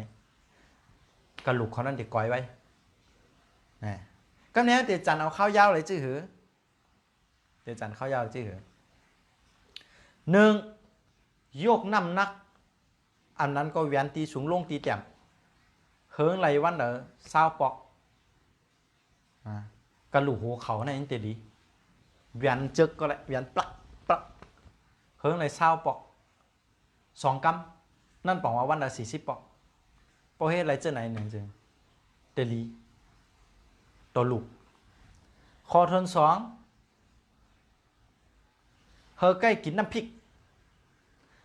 กกะปิเนี่ยน้ำพริกปลาทูโคเนี่ยกินพริกลิบเนี่ยน้ำพริกตั้งเสียงเฮอกินได้3-4 ตาเนื้อ7 วันเฮออะไรกิน3-4 วันกินกูวันแค่นี้ตีเก๋เฮออะไรกินเนื้อ7 วันเฮออะไรกิน3-4 วันอันน้ำพริกมาตาเขาคอทวน3เฮออะไรยั่งแบบลือแบบยาอันปาสเตียรอยเมื่อหนังยาลูกก้อนอันเป็นเฮ็ดเอาไหนจำได้สักเตลอยตั้งนำคันน่ะมันตีเฮ็ดเธอกระดูกเขาจัดง่ายแตกง่ายหักง่ายไกวง่ายปังง่ายเอาละมาถึงคอทวน10กามเนื้อเขาเนี่ยกามเขาเนี่ยพอบิ่งขึ้นมาเลยเป็นกามเนี่ยกามเนื้อเขากูส่วนเนี่ยวายเสียอาซาโก้นเขาเลย40 กว่าปุ่นกูปีมวลกล้ามเนื้อของกูเขาเนี่ยมันติดช่อลงแล้วก็เปลี่ยนกับเป็นอะไรเปลี่ยนกับเป็นไขมันนะไขมันนั่นมันติแน่นอนมองก็กับลงกลใหญ่มองก็กับลงนาต้องใหญ่มองก็กับลงขาใหญ่มองก็กับลงนาย่วยมั่วมันแต่ลงแล้วแต่มันแต่เปลี่ยนกับเป็นไขมันป้องเปลี่ยนเจ้าหนานยาวไหนเขาเดี๋ยวจะเอาข้าวยาวอะไรจื่อหนังเฮอกล้ามเนื้อนั่นเต็มเปลี่ยนกับเป็นไขมันนะ1โหลไรวิกพื้นเป็นกุญแจนะวิกพื้น15 ต่อถึง20 ปอกนับเป็น1 เซตเฮ็ดไรวันหนึ่งตีเก๋2 เซตนั่นแปลว่าวันหนึ่ง40 กรัม2ยกน้ำหนักอันเมาก็ไรพอนั่งยิงก่อนนะยกไหล1 2 3 4 5เนี่ย20 กรัมเป็น1 เซตยกไหลวันละ2 เซต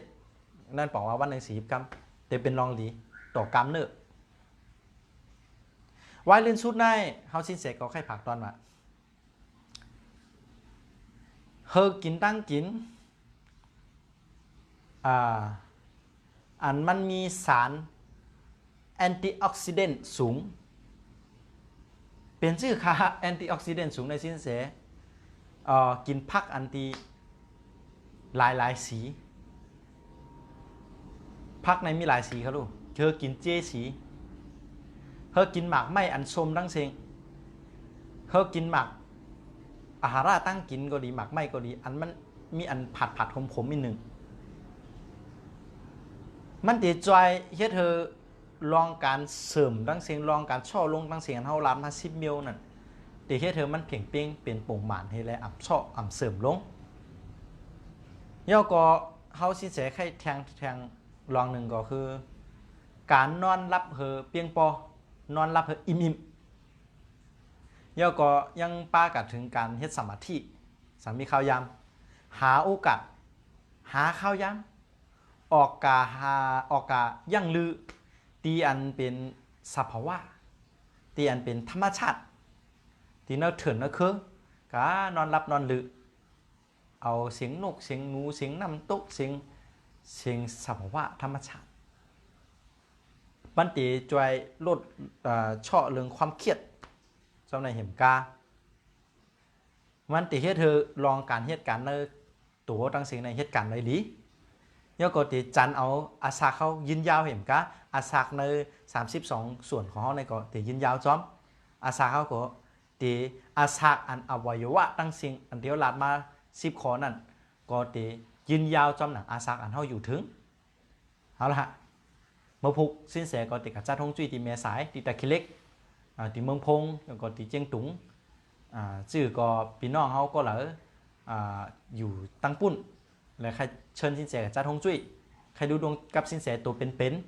ก็โทรมาไล่ตีหมายพง0656ก็363เสียมกาลอยเงินเข้ามาที่บัญชี05719545ก่อนเป็นกสิกรไทยเอาละสิ้นเสียก็ย้อนมาสูงก็ได้ครับมาสูงครับเอารายการคู่เมืองดีครับรายการสิ้นเสียติย่างไว้ต่อถึงวันที่22เนาะ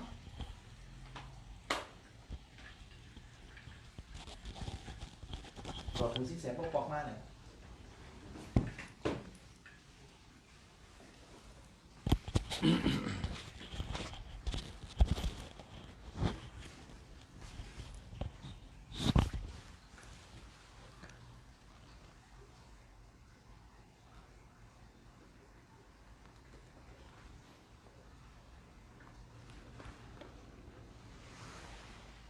มาสูงค่า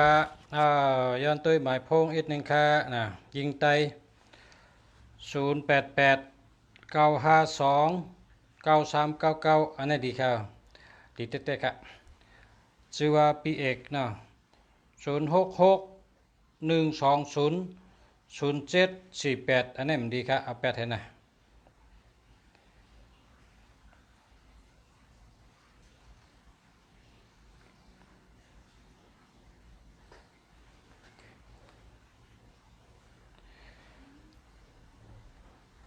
แล้วก็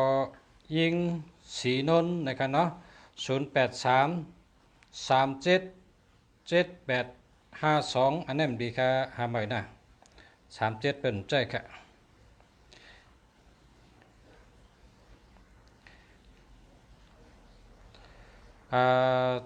เจ็บเย้าจำ0947355839อันนี้มันดีค่ะนะมี37หาใหม่ค่ะเป็นใจค่ะ37นะรอวันที่สำเร็จ0869147598อันนี้ก็ดีค่ะจะแล้วค่ะนะแกต่อค่ะ063443แล้วก็4924อันนี้ก็ดีค่ะนะแล้วก็ลูกรักแม่นะมาสงค่าพ่อแม่พี่น้องเขาถามคำมาอะไรคะอ่านใครถามเนาะแชร์เอาค่ะจ่ายปลา0992759791ค่ะมันมี27ค่ะพอมี27ในมันเหมือนก้นเอาเกลือใส่น้ำพอเอาเกลือใส่น้ำมันก็เจิมหมดก้นอันใจ27ในก็พอมีเงินในก็มันเสียงไวหมดไวเหมือนหนังเอาเกลือใส่เนื้อน้ำนั่นพอเผามี27อันนั้นก็72ในนะแลกมาให้ค่ะละอย่าไปเจอ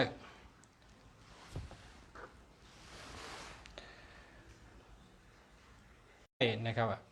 อันนี้ก็0903185718อันนี้มันดีครับหาใหม่นะแขกนาเล็กแชร์ยาวค่ะ09924852เนาะลาดปันอันดีได้อันอ่ำดีอันนี้ดีกุโตเขาอัน099นี่ก็เป็นกะเขาก็จะเป็นก้นอันป้ากันเนื้อจุ่มตำงามมูเซอร์เขาเฮ็ดอันพิษปักเบิงวันเบิงเขาเจ้านั้นพอเจ้านั้นพอเขามี48ในก็สติอย่าไปจอมเปิ้นเพราะว่ามันแม่นเมลก้อยการเนื้อหมายพงสู่เจ้าซ้ำมี4554ก็เลยว่าเจ้าไรเอาค่ะเลี้ยวค่ะนะ4554นี่เป็นก้นมีปีญา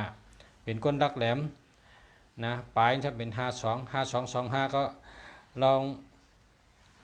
เป็นลองสติลองรักแหลมเหมือนกันค่ะเฮ็ดสังก็เฮ็ดแคมแดบนะเย้าก็ยังพอเป็นก้นใจเนี่ยก็นั่งยิงจ่อยดื้อนักการต่างงานใช่ไหมครับชื่อว่าอิงออน0846450725อันนี้ได้หาเหมือนครับ07ในเราหาเหมือน07ในเปิ่นใจ72ก็เปิ่นใจครับแชร์ยาวค่ะ06574174แล้วก็748ค่ะเนาะใช่แล้วค่ะแต่ในก็ได้เจ็บไม่มีวันลืม0823261962เนาะอันนี้ก็เจอแล้วค่ะฮักสูมีวันลืม0993578464อันนี้ก็ดีค่ะนะดีกุโตค่ะน้องแสงนันตา0839935882จองดีค่ะดีค่ะยอดไม้08877130นะอันนี้ได้ลมหาเหมือนกัน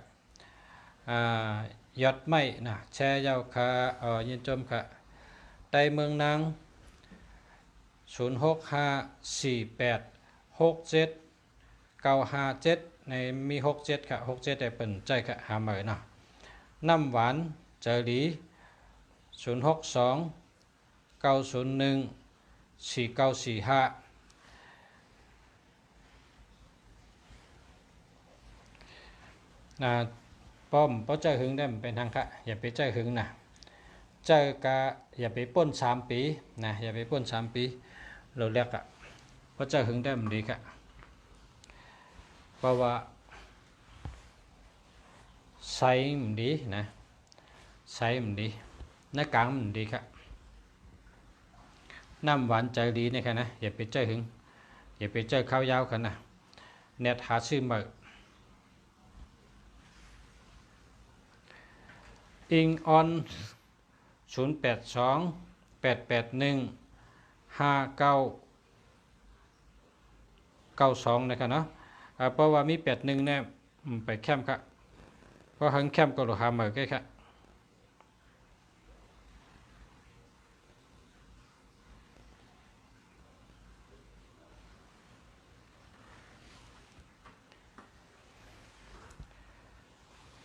นั่งอยู่0948933286อันนี้ดีครับน้องผลเหมือสูงค่ะกู0647257464ใจอะไรนะใจอะไรสายไตปางหลง0948268823อันนี้เลยค่ะจะเลยค่ะเนาะยิงไต0620238138อันนี้มันดีค่ะหาใหม่เนาะน้ำหวานเจอหลี0634150747อันนี้มันดีค่ะหาใหม่นะน้ำผล0803241471 431อันนี้มันดีค่ะหาใหม่นะย้อนเป็นแขก0881908926อันนี้ก็มี81ค่ะนะไป81ได้เป็นใจค่ะอิงออนนะอิงออนเนี่ยก็0991420975มันดีค่ะ20เนี่ยเป็นใจค่ะนะหาใหม่ค่ะละ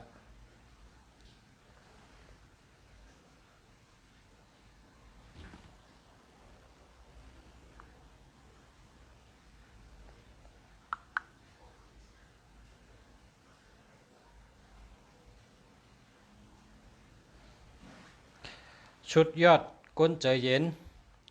0926057608อัมดีค่ะอัมดีค่ะได้เคอร์เซอร์0626603396อัมดีค่ะเพราะว่า603อัมดีนะห้ามไปค่ะฮักสูมีวันลืม0995784664อันนี้ดีค่ะจะในแล้วอะแขกนาเล็ก0948615745ลาดปันอันดีได้อันอำดีอันอำดีเนี่ยมีก็มีอันดีก็094เนี่ย94เนี่ยเป็นก้นแดดเป็นก้นรักแหลม94แล้วก็48ก็เหมือนดำเมื่อไกลนั่นน่ะอย่าไปกระจอมเปิ้นอันมาโจเฮากะลองหันพิษเพราะว่าเป็นลองพิษเนี่ยก็เฮาก็อย่าไปเฮ็ดนะ48เนี่ยเปิ้นมาเจอเส้นปันเอกสารเมี่ยงๆก็อย่าไปเส้นปันนะมันเป็นลองได้สติเปิ้นว่าหันลองพิษเป็นลองถูกได้ก็สติ61เป็นก้นหมอเก็บเงินค่ะมีปักเปิงดีมีจีการดี15เป็นก้นมีปัญญา57เนี่ยปก้นอันคันรัดกรรมนั่นเป็นชื่อใส่ปันแต่ใกล้รัดกรรมมาแต่ว่าปก้นที่ใกล้รัดนะอาลาก็จะเป็นก้นจังเถงผู้ใหญ่ก้นดงในก็ตัวเก่าเฮาเป็นก้นจังหือในก่อนนะบ่ว่าตัวเก่าเฮาเป็นก้นคันรัดกรรมได้แม้นว่าจะ57ในเดียวค่ะนะ57ในเฮ็ดให้ใกล้รัดเปิ้นถามทังก็ตอบไล่นะ74ลาดทังก็ดียุ่ม45มีปัญญาครับเป็นคนมีปัญญาครับอันนี้เจอแล้วครับเหมาโคล้ำเนี่ยนะเหมาโคค่ำนะครับ0979728976อำดีครับ76เนี่ยอย่าไปใจค่ะเนาะอย่าไปใจละ76นะเตเอาตัวเลขสังเตดีค่ะวันอาทิตย์ค่ะนำนะคะอันดีงเพราะสุเจ้าทำว่าอันอำดีในได้มี6กูไงเพราะทำว่าอันดีในได้มีนำหนักค่ะนะมีเป็นล้านโตพุ่นนะแล้วก็ยิงไต0628430425เนาะอันนี้หามไปค่ะนะ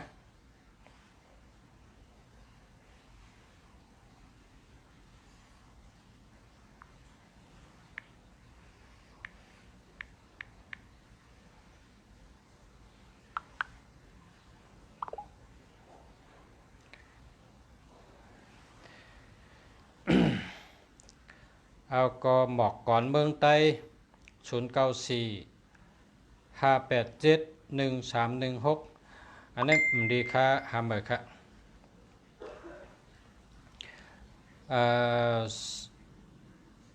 สาสารายากรุงเทพ0945509744อันใจก็อะไรนะใจอะไรแต่ว่าไม่เงินแกนะป้าตัวเงินเหตุตัวพอถามว่าใจอะไรห้าเนี่ยก็ใจอะไรโอเค0617913973อิงออนเนี่ยดีค่าห้ามไปนะนั่งจำหอมเมืองสุมาสงค่าน้องแสงหอมจันสีมาสงค่า0965266555 553มาสงค่าดีค่ะดีค่ะชื่อว่าแสงหอมค่ะเนาะมาสงค่าดีค่ะดีเต้ๆค่ะหาเลยๆนะอันนี้ชื่อหมายทงหมายเมื่อนี้น้องแสงนันตะ0830576400อันนี้มันดีค่ะ76ไอ้เป็นใจค่ะ76นะอันในน้องแสงหอมใน6 5ในเป็นสัตเทนะ6 5เนี่ยนะ6 5 5 6เนี่ยเป็นสัตเทเนี่ยเป็นสัตเทเพราะหมายพงเผยเยาเพราะมี6 5อันนั้นก็56ในอจูฮอเนี่ยเป็นฮอว่าเป็นสัตเทเนี่ยติ๊กๆนะน้องแสงนันตะ0830576400อันนี้หาใหม่นะโจมเยาค่ะคู่เมืองดีมาสงค่ะแชร์เยาค่ะยินโจมค่ะเพราะใครตัวจอมลูกวันเดไรติดต่อจังหือค่ะติดต่อเข้ามาที่หมายพง0887896916ค่ะ0887896916ค่ะติดต่อมาค่ะนะ0887896916ค่ะเนาะโทรเข้ามาค่ะชื่อว่า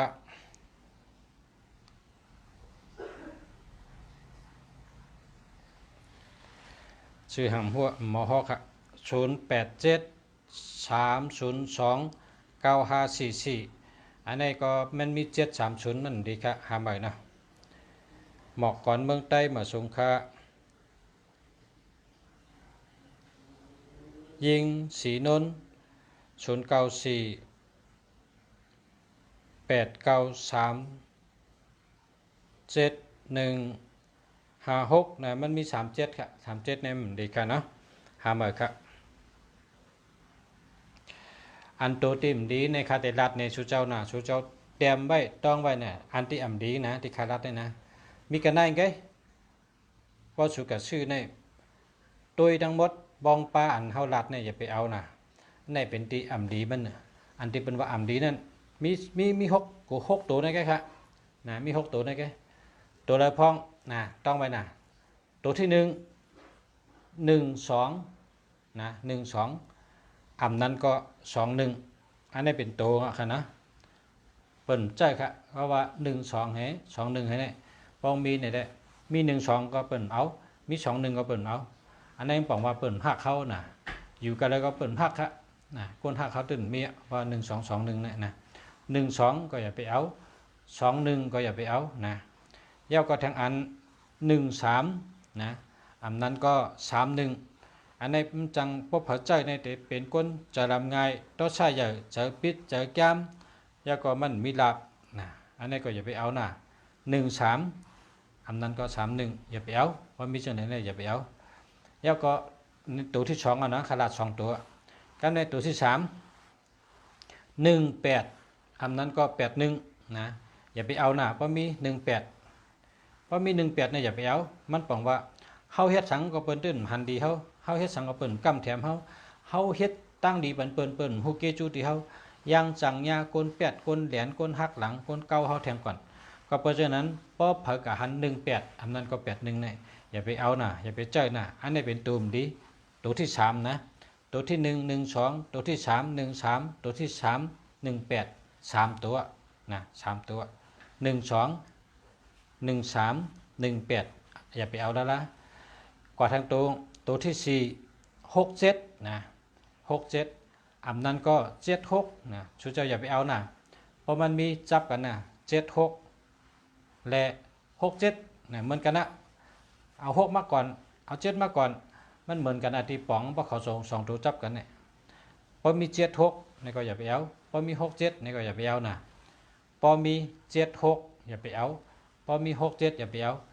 ตัวที่4นะตัวที่4ลัดมันดีค่ะอันนี้เนี่ย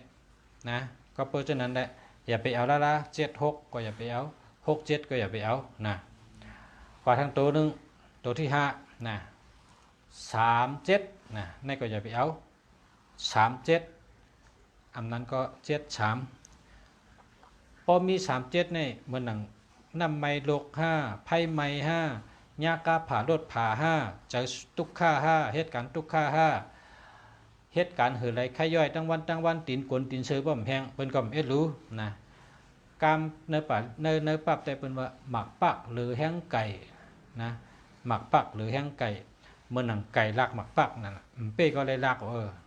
นั่นน่ะก้นเผามี37ทำนั้น73ในคือวันนั้นนะยาก็จังยาเพจอมนะอย่าไปเอานะ37ก็อย่าไปเอา73ก็อย่าไปเอานะแทงตรง27นะอันนั้นก็72นี่ก็อย่าไปเอาเงินเดเจิมเงินเดหายง่ายชุ่มง่ายเชิงง่ายหมดง่ายเหมือนหนังเฮาเอาเกลือกับใส่น้ำนั่นน่ะนะเหมือนนั้นน่ะใน6ตัวเนี่ยเปิ้นว่าอย่าไปเอาเนี่ย12 13 18 37 27 67มีกันไหนเงี้ยอันที่เปิ้นอย่าไปเอานะมีกองไก่ถามมาตัวลีเป็นตัวอะไรเนี่ยตัวลีเนี่ยมีเป็นล้านหลายล้านตัวนำน่ะตัวลีอันอ่ำดีเงี้ยมีแค่6ตัวนี่แค่มี6กูอันจับกันนี่แค่เพราะเป็นไม่ถือว่า2 อันเป็นห้อง1กูเพราะเป็นตัวนับก็2ตัวห้อง1กูมี6กูเนี่ยที่เป็นว่ากูนั่นเนี่ยมันดีนะพอไม่พี่น้องเขาเวไรๆนะพอเวเฮก็เด็กป้นนะเพราะไก่หันนี่ก็ป้องมีอันลุงเสียว่าอ่ำดีเนี่ยอย่าไปเอานะอันที่อ่ำดีอย่าไปเอาแล้วล่ะมีกระไรก็อย่าไปเอาก็นะ12 13 18 67 37 27ขนาดน่ะอย่าไปเอาแล้วล่ะ27ก็อย่า37ก็อย่า67ก็อย่า76ก็อย่า18ก็อย่า81ก็อย่า13ก็อย่า31ก็อย่า12ก็อย่า21ก็อย่ามันเหมือนกันนะบ้องอยู่จับกันในอาทิตย์เป๋เหมือนกันแก่นะเวเหเวไรๆพอมีพี่น้องเขาเวไรๆนะ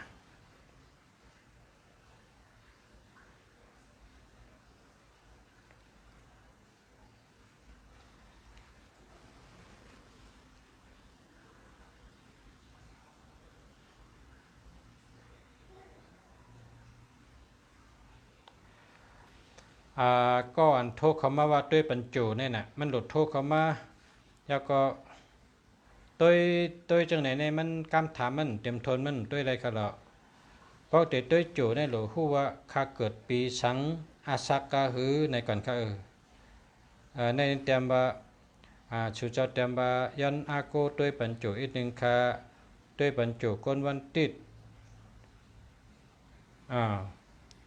วันแองกาปีในเป็นหือค่าเนี่ยเพราะว่าอันความถามมันเต็มทนได้เปิ้นก็จังต้วยเป็นเฮาน่ะเนาะเพราะเฮาได้ถามเฮาได้ถามเต็มทนเฮาเกิดปีกันได้อาชักกันได้เลินได้ปีได้วันได้เป็นหือค่าปีได้จังไปต้วยได้จังนั้นค่ะเนาะย้อนขึ้นเจนจ้าเต็มดีๆค่ะเนาะเต็มเข้มค่ะเต็มเจ๊ๆค่ะขอถามมันจังแดงค่ะ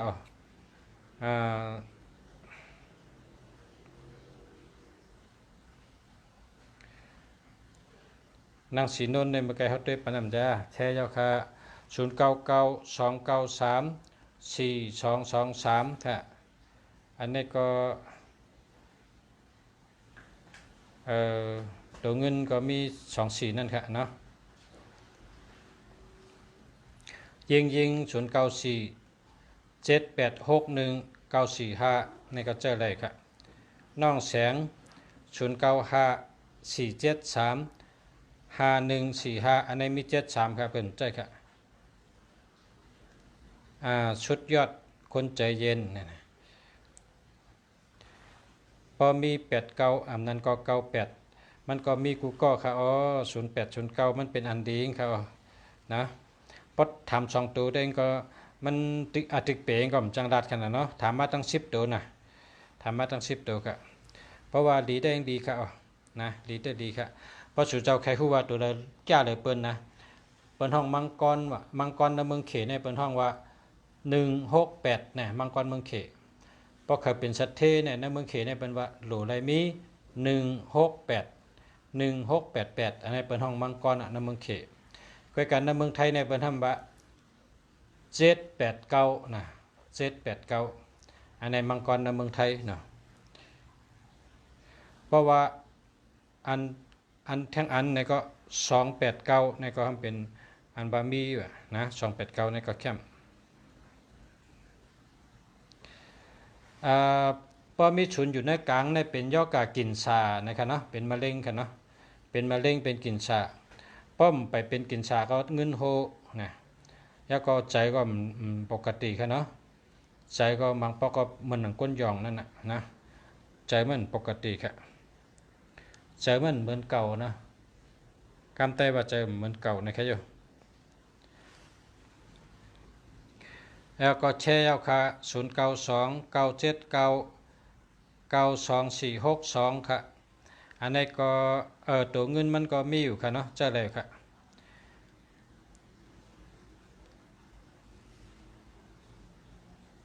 ไม่รอแต่ก็รักจริง086424444063พอมี06ได้เงินโฮค่ะ06นั่นนะ06ในเงินโฮค่ะพอหางดีใน0มีตัวเดียวก็พอแม่พี่น้องเขาพอคะแนนอันดีก็หา0มีตัวเดียวก็แล้วก็หางมีตัวเงินจำตัวเงินในอันคารัดนั่นน่ะ7891682878245นะเจ้าในเป็นตัวเงินเมื่อคำบ้าเขาคารัดว่าตัวเงินในหลวงมิจังหื้อนะหลวงมิจังนั้นค่ะ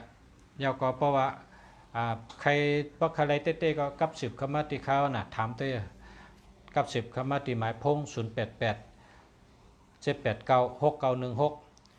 0887896916ค่ะเนาะ0887896916เพราะใครเต้ก็กับ10มาตั้งพงค่ะกับ10มาค่ะเนาะเจิ้งฮือลีเนี่ยก็ถามไรเอารัดต่อไรค่ะไรเสียงเงินเสียงต้องหังค่ะหลบอุบกันใกล้ค่ะเนาะ0977617689อันนี้มี76ค่ะ76ในหามอย่าไปใจค่ะเนาะแล้วก็คือใต้เฮขึ้นใหญ่เมืองใต้เฮเหมือสูง0881851295อันนี้หมายพงมันแคมค่ะหามเห็นนะอยากให้ทุกคนมีความสุขอันนี้ก็แคมนะซื้อแคมหมายพงได้0633524698จองดีค่ะคือใต้เฮขึ้นใหญ่เมืองใต้เฮเหมือสูง0946365609พอมี60ในเงินก็จังโหย่อกะก็จังนำกะ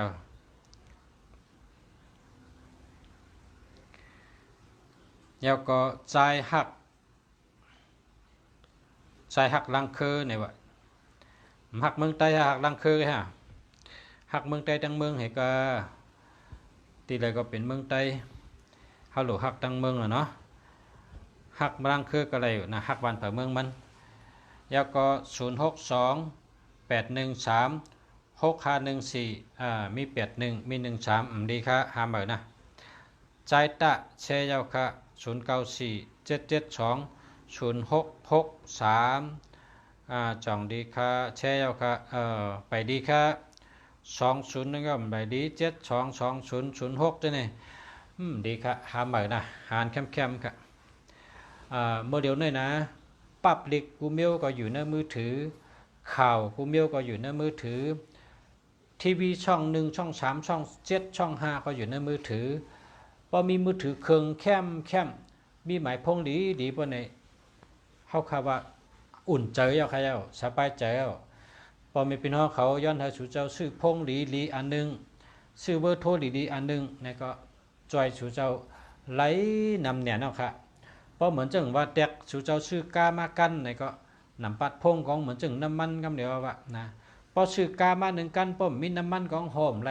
จอดไว้ที่เฮิรนเนี่ยมันจะค่ะพอสู่เจ้าซื้อกาเหมือนมากันพอเติมน้ำมันแล้วก็ห่อกันอะไรก็ได้อ่ะนะสายใจสู่เจ้าเพราะว่าสู่เจ้าเขาค้าเนี่ยหรือมีพงเข้มอันนึงและหมายพงเข้มอันนึงก็โอเคเย้าขายเย้ากาปานมาเดี๋ยวนี้ปับลิกกูเมียวก็อยู่ในพงทีวีกูช่องก็อยู่ในพงใครด้วยข่าวใครด้วยทีวีใครด้วยจัดร้านใครด้วยรองสังก็อยู่ในพงโหลชื่อพงอันเข้มอันดีๆโหลชื่อหมายพงอันเข้มอันดีๆเป็น เป็นอันจับตัวไว้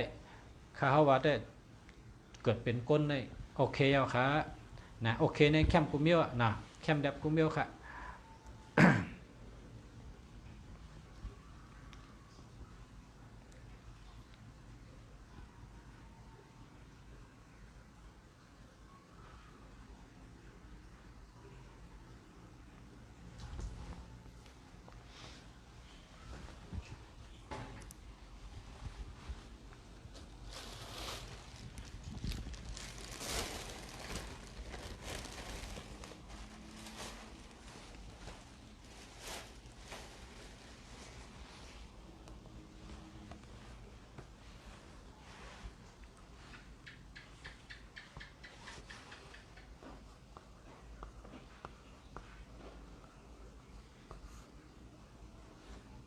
เฮงชามปาก37ไปเลยใน81มี7มี4มี4ตัวนี้มี7มี7ก็ได้40ไป4 40ไป4เกิดวันอาทิตย์นะ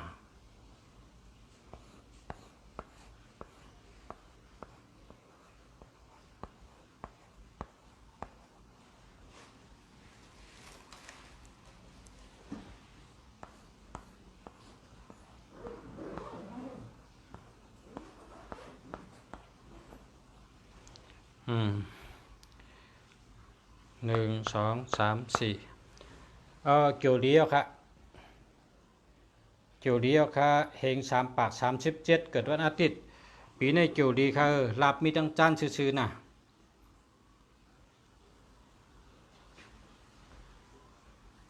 เฮงชามปาก31ภาษาอะไรจื่อเสียงใครรักก็มีทั้งนั้นนั่น เฮงชามปาก31แล้วก็เกิดวันพัดค่ะเนาะ31 81มี0มี4อาศัก40ปีในมันมีรับค่ะสุเจ้าหลุดต่างซ่อมต่อซักเจเห็นน่ะซ่อมต่อซักเจเห็นว่านั่นชื่อเขาเนียวเฮชาวบาทนึงมาปันเฮ็ดก่อนให้ได้41ก่อนแล้วก็นำเฮกวยเฮหลู่ซ่อมต่อพระอาศักเจดูที่เฮิรนชุนนั่นน่ะป้อมจะเจอนั้นได้เต็มมีรับปีในนะหลู่ซ่อมต่อซักเจเฮเต็มมีรับใครอะชุดยอดก้นใจเย็นนะดูช่อมต่อซักเจเห็นนะ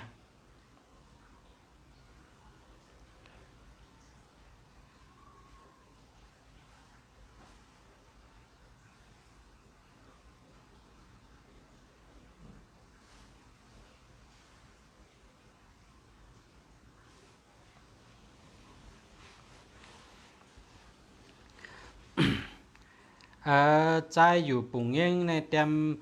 7568ในประชามไปปองใจก็เต็มมันหมดนะเต็มมันหมดปลาไข่ตัวก็ตัวมันหมดนะ0823582495อันนี้ดีอยู่ค่ะนะเสียบยาวไม่มีวันลืมอันนี้ดีอยู่ค่ะยาวก็หักนะครับว่าชื่อเนี่ย0993578464อันนี้ก็ดีเอาค่ะเนาะไม่รอแต่รักจริงอันนี้เน่มดีหาเหมือนะหาเหมือเพราะว่ามันมี60ออกค่ะจูก้นวันแอ่งกะเพลง3ปาก45อาศักไร36อาศักไร36เกิดวันแอ่งกาเนาะ36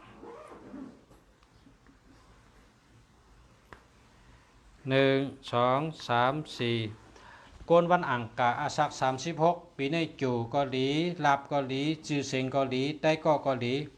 นาการต่างงานเกาหลีเพราะว่าลาบมีทั้งเหลอเนี่ยลาบมีทั้งตกค่ะการนาทั้งตกในลาบดีทั้งปีค่ะเนาะ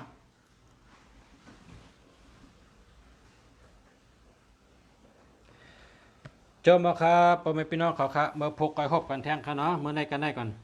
เลิกเอาค่ะนอนดื้อเฮยก่อนแต่ละ10 โมง